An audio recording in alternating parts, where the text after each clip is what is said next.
Well, this interview is airing during our Philly Pressbox radio show. These guys have absolutely nothing to do with Philly sports, but I don't care. It's rock and roll from the great band Fat Mezz. It's Don Levy and Billy Thoden. Hey, guys. What's going on? Hello. All right, so from what I understand, your fantastic band, which is you guys plus drummer Corey Chodes and guitarist Kurt Foster, officially formed in March of 2020.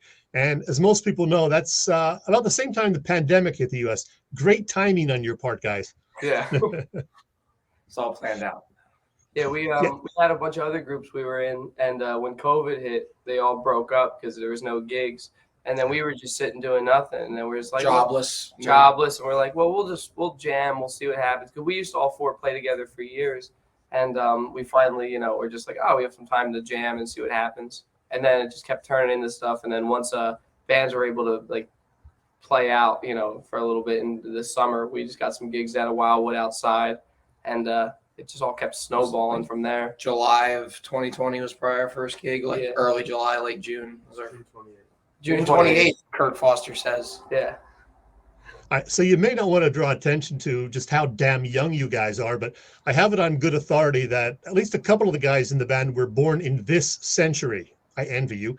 And that begs the question, how the hell does a bunch of Gen Z guys end up playing predominantly music from the 1960s and 70s? I'm guessing good parenting. I guess partly that, but it's also just like, for me, it was like when I heard the Beatles for the first time, it blew me away. And then I just was like, I just tried to discover as much stuff as I, like that or stuff I enjoyed. And it kind of just, it started from there. My parents are both big Beatles fans, so I guess that's where that came from.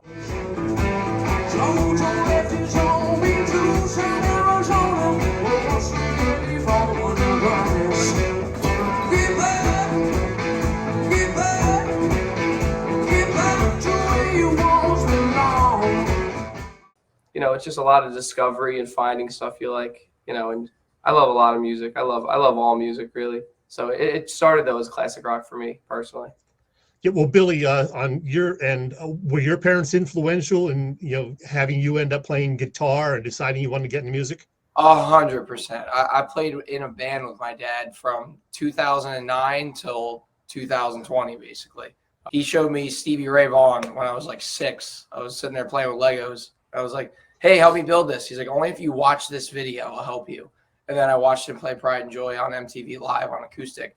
And I literally said, that's exactly what I was like, I want to do that. And then he got me a guitar like the next week. And yeah, I really never stopped since then. And I grew up on like a little farm town, had no friends really or anything. So that's all I had to do was play guitar. And yeah, my dad very much sparked most of that and helped me like stick with it and not like, because like, there's been a lot of things in my life where I've like done for a little bit and then be like, I'm going to do something else. But music's been that one consistent thing always. And I have to attribute a lot of that to, he kept me going and didn't let me fall off.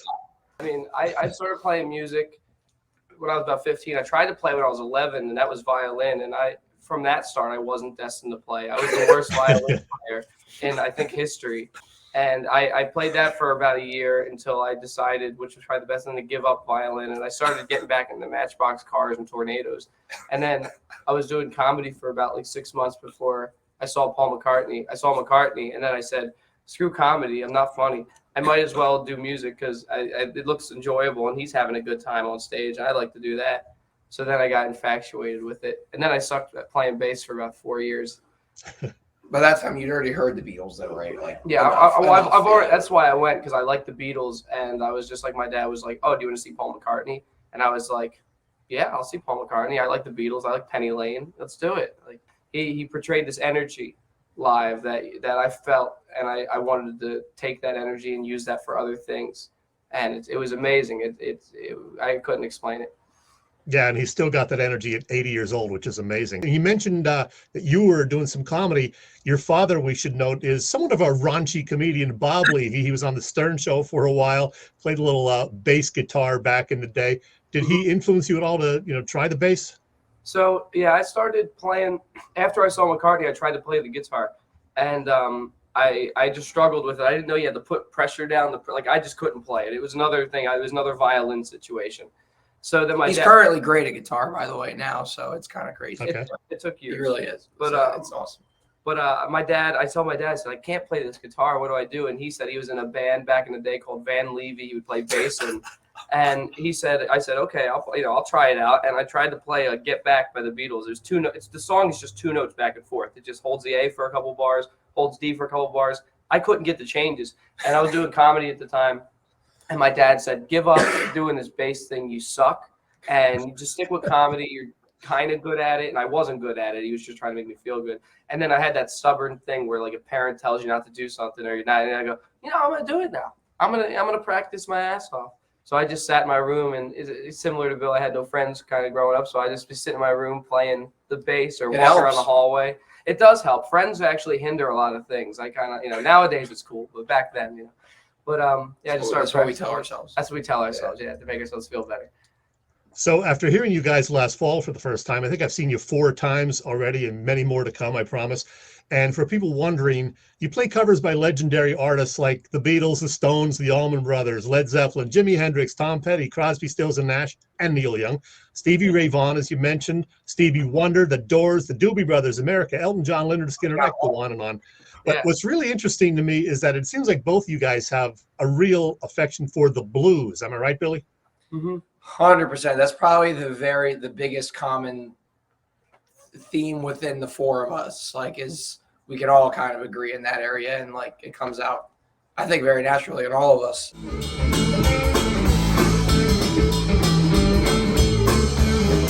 There ain't but one way out there, and I just can't go on and go. Your band has 4 guys who can sing. How do you decide who gets to sing lead vocals on songs that are chosen to be covered?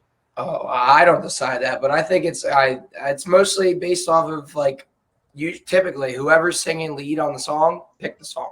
Typically, but there's also some other times where, like with California Girls, we picked that for Corey to sing. Because Yeah. I said it would be corny if I was singing it, and Corey has a certain mel where if he sings something, it sounds real. That's the thing we're trying to get is like if we're doing a song, we want it to sound genuine, not like it's just a cover that doesn't portray an emotion. So we try to pick it behind that. Like what can we visually too, like just what captures the essence of the song on stage. And I think for that song, something about Corey doing it just makes sense. Yeah. Well, you guys do dozens of amazing covers, but you've also written several originals. What is the writing process on those songs? There's a lot of different ones. For some songs, like a song like How Would You Know, me and Bill wrote that one together in about 15 minutes. And we were just hanging out and we were in his room, and I was like, let's write a song. And we were just tired. And we just started coming up with it. And before you knew it, we had a song.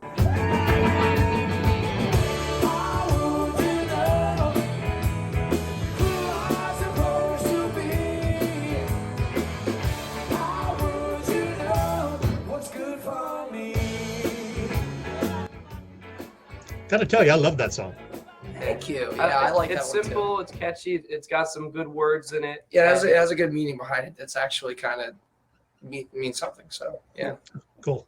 But some of them come in where like with Kurt, he wrote Pretty Blonde Noose, and he wrote it himself, and he just brings it to the group, and he goes, he wanted me to sing it, and I learned the words. Yeah, and it comes alive, kind of live on stage. Yeah, and we figure out how it's going to come alive. There's collaboration within. There's it's a lot of different ways. We don't want to limit ourselves in how we write the song. We don't want them all to sound the same either. We're just trying to make music, and however it comes out, it comes out. And we don't have a designated formula just yet, which probably isn't a bad thing. All right, let's finish up with a game of Fast 5, guys. 5 simple questions, 5 brief answers, okay? That was my best friend. Here we go. Number 1, I know I'm not the first to ask, but Dom, can you explain the name Fat Mezz? So there was a jazz clarinetist named Mezz Mezzrow in the 40s and 30s. And besides being the biggest jazz clarinetist, he was also the biggest weed dealer in jazz, to a point that they would call weed Mezz. So we were chilling in the backyard, and Kurt brought up, he's like, Mezzrow. He's like, I like how it sounds, Mezz. I like how it sounds. And we're all pretty stoned. And we're sitting there, and Bill, Little Mezz, Smelly Mezz, and then Bill goes, how about Fat Mezz? And I go, it's way better than the other one, and that's it. And then we're like, that's cool. We called Corey, and I go, Corey. He's like, what? We got a band name. He goes, what is it? I go, Fat Mezz. He goes, that's great. I love it. He's like, I love it. That's how we knew we were like, all right, this is what we got. This. And we just stuck with it. I And then liked we didn't realize, the funny part about it is now we didn't realize it kind of sounds like the word fat mess. So then people go, you sound great, Fat Mess. And I just go, yeah, sure. Mezz. And it's like, no, it only sounds like a fat mess. That's the difference. That's funny. Number 2, Billy, Beatles or Stones? Beatles. Okay. Number 3, we know Listen to more Beatles. I gotcha. Number 3, we know how much you guys love classic rock. Who's your favorite current artist? Either one of you. I like a Once and Future band or a band named Crumb or Mac DeMarco. John Mayer, 100%. I don't even think he's that current anymore because he's 20 years old now, famous. But Alan Stone, he's pretty new. He's really good. Great voice. Oh, Jacob Collier. I love Jacob Collier. Yeah. Dirty Honey for me. I love Dirty Honey. They're really good. We saw them at open up for Marcus King? Black Crows, right? Black Crow. Yeah. Yeah, I've seen them a few times. Number 4, if you could travel back in time, what band or artist would you go back to see in their prime? Dom? I would want to see the Beatles, but the sound was really bad back then, so you couldn't hear it. So I'd probably want to see McCartney live, like that 76 Wings Across America tour. Yeah. 100% Hendrix for me. Oh, yeah.